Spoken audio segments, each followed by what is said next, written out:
All right, I'm gonna make a really quick video here.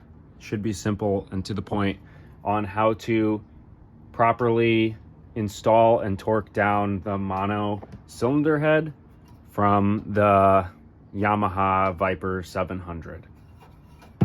So I'll jump right into it here. I'll talk a little bit about the Bender optical head gasket, how that one gets installed versus how the stock one gets installed as well.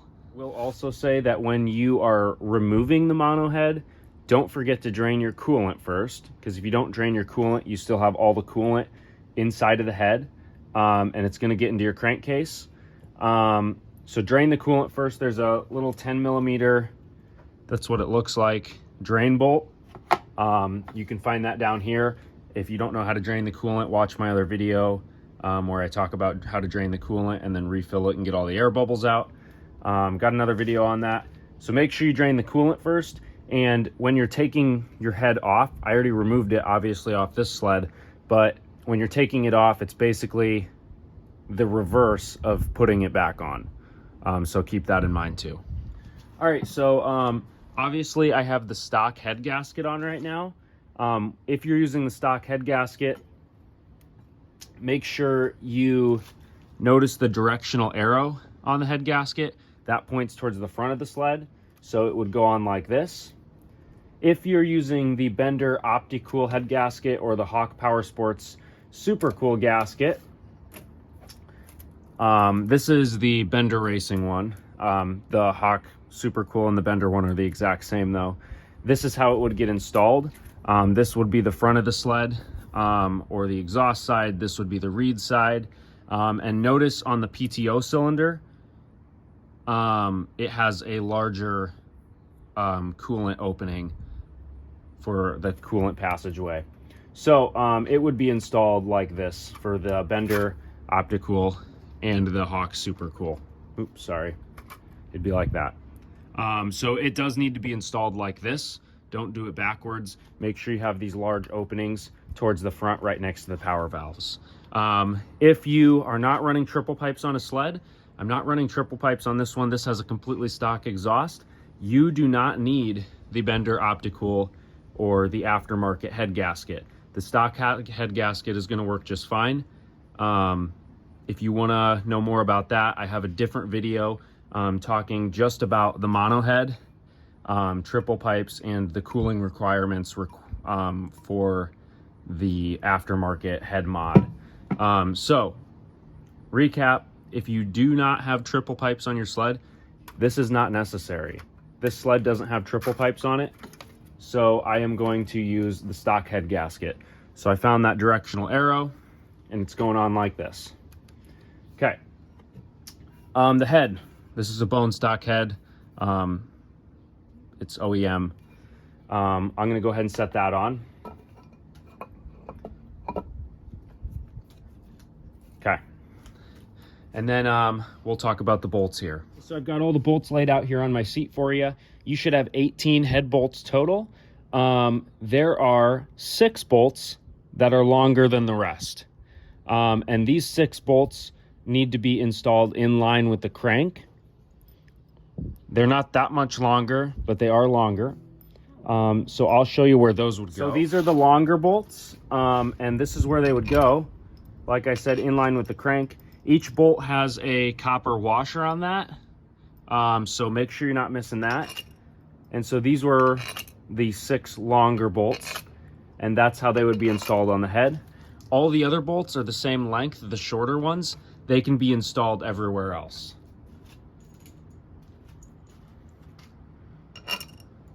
Making sure I have all those copper washers on there and I'm not missing any.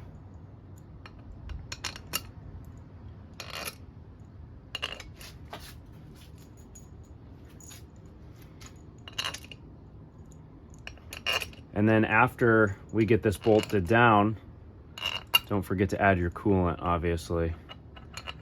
These get torqued to spec. We'll talk about that in a minute here. I'm going to go ahead and tighten all of these down. And when I say tighten down, I'm meaning hand tight or finger tight. I'm just finger tightening each of the bolts right now. So I'm going to go ahead and do that. And I'm going to stop the video while I do this because I don't really want to waste your guys' time.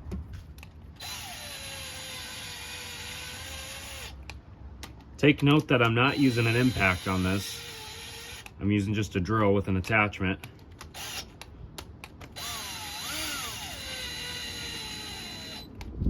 And I'm not really cranking them down.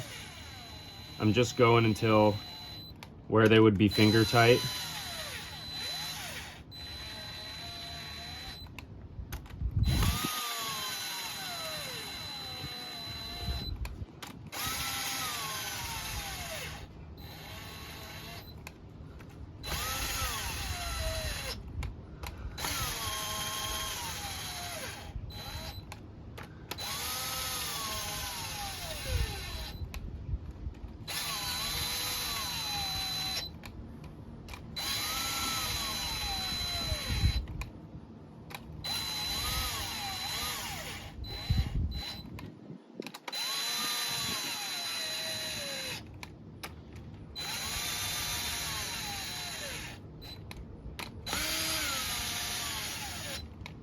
Okay, whoops.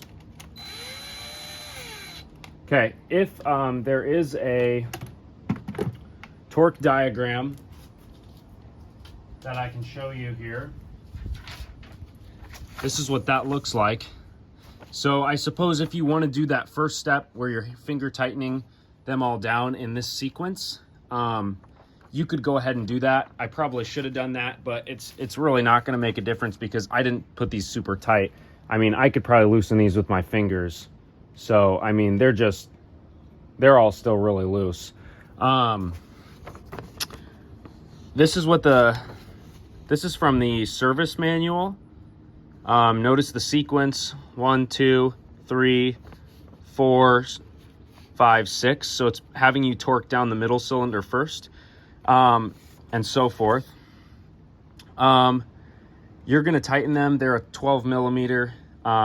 You'll need an inch-pound torque wrench, and usually those have Newton meters on it. So I always follow Newton meters just because they're a little more precise than using foot-pounds.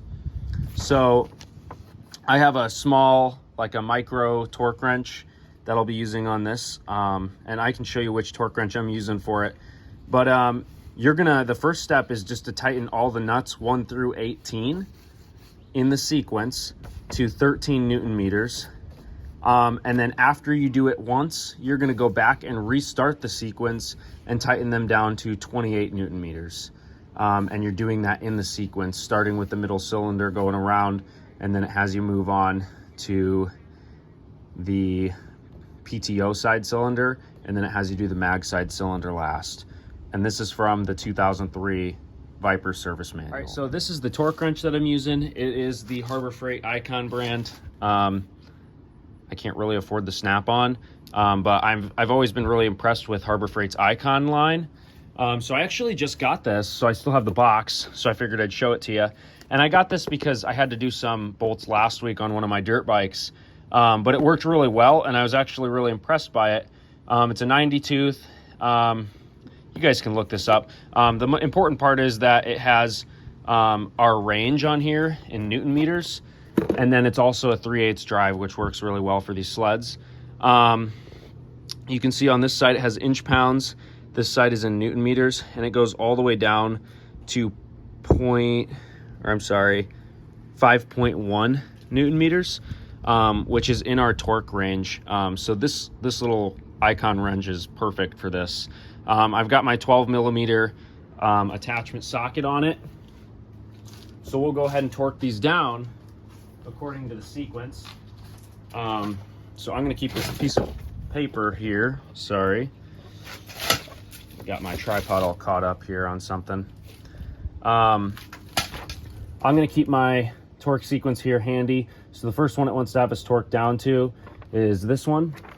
And I gotta set this up here. And I'm setting this up to 13 Newton meters. That's inch pounds. Now I'm gonna go all the way up to 13. Let's clear up there. And this max is out at 23 Newton meters, so it's a pretty small torque wrench. There's 13. So it has a 13 right here on the left side, which is what I like about it. Okay, so that's 13 right there, exactly, and it's locked. So the first one we're gonna tighten down is this one. So I'll get it hand tight.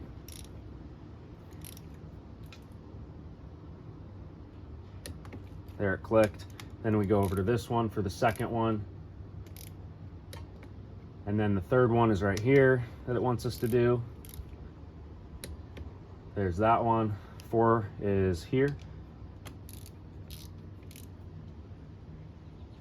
There's 4, 5 right here. And then 6 right here.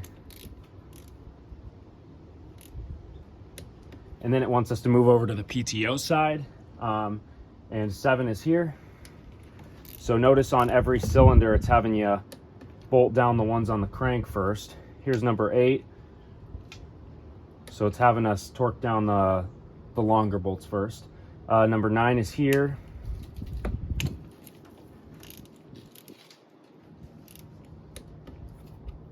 Number 10. Here's number 11. And lastly, number 12. And then we're going to move over to the mag side. Piece of paper fell. I'm going to leave it here. 13 is here, and then 14 is going to be here.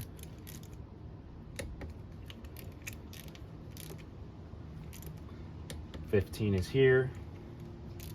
Kind of having us go in a star pattern. 16 here. 17. And 18. That's all of them. So now we're going to increase our torque range. Sorry, I keep bumping the camera. To 28 Newton meters. And then we're going to go around again. So for the second time around, I have to use a different torque wrench. That one's perfect for the first round, but it only goes up to 23 Newton meters, like I said. And we need 28 Newton meters. So I'm jumping up to a little bit bigger of a torque wrench. I don't love this torque wrench from Icon as much. I prefer those styles, but I bought this a while ago, and it's too late to return it. So 20 foot-pounds is actually the minimum on here. It does have a little conversion scale on here, but I'm just going to go to 20. I'm going to move this up a few times and then back. Sometimes that helps it get more accurate, in my opinion. And 20 foot-pounds is the minimum. So now we're going to go around again. So I'll start with 1, and it's going to be barely anything. Like, I'm going to pull it and it's going to click.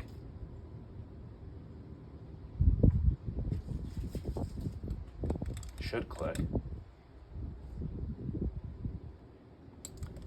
See, and I don't like these torque wrenches as much. They kind of scare me. There it went. Okay. So we're going over to 2. As long as it clicks the one time, then I'm happy, because I know it's working. There's 2. Then we jump to 3, which is right here. And then 4 is the opposite side of that. Sometimes I like to hold them up here. I think it just clicked. There's the click. 5 is right here.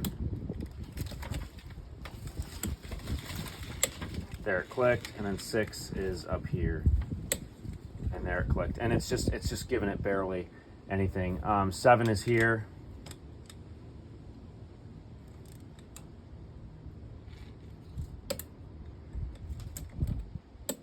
Okay, there's 7. 8 is here, going along the crank first.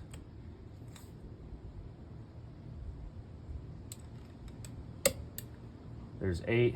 9 is here.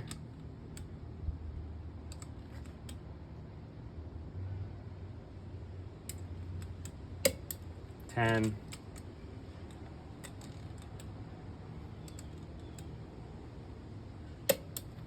11. 12.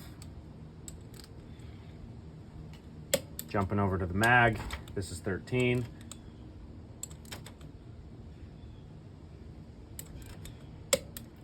14, opposite side of that.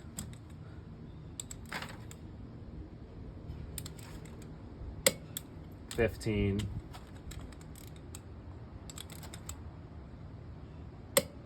16,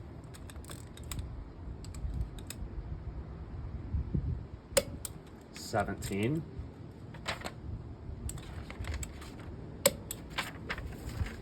and then 18 is up here.